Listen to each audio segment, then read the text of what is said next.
సాటి మగాడికి చెప్తున్నాను, ఒక మగవాడికి, ఒక అన్నగా చెప్తున్నాను, ఒక తమ్ముడుగా చెప్తున్నాను, ఒక శ్రేయోభిలాషిగా చెప్తున్నాను, ఒక ఫ్రెండ్‌గా చెప్తున్నాను. జాగ్రత్తగా వినండి. నీకు ఎంత క్లోజ్ ఫ్రెండ్ అయినా, నీకు ఎంత ప్రాణ స్నేహితుడైనా, నీ ఇంటికి మాత్రం ఎక్కువగా తీసుకోపోబాక. ఎందుకంటే బయట పరిస్థితులు అస్సలు బాలేవు.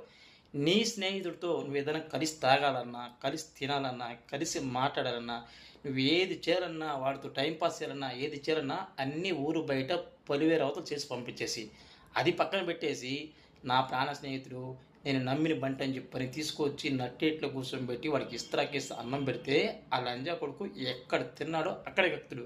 ఎందుకంటే నీ ఇంట్లో ఆడవాళ్ళు ఉన్నారు.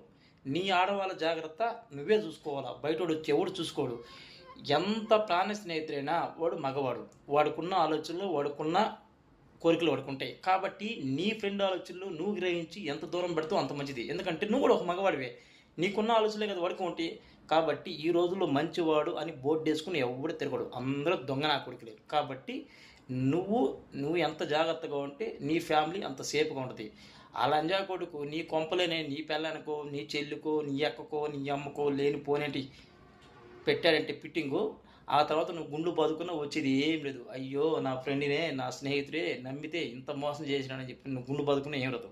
ఒక మగవాడిగా నీ ఫ్రెండ్ ఆలోచన నువ్వు గ్రహించి ఎంత దూరం పడితే అంత మంచిది. నేను మాట్లాడింది తప్పు అయితే ఖచ్చితంగా కామెంట్ చేయండి.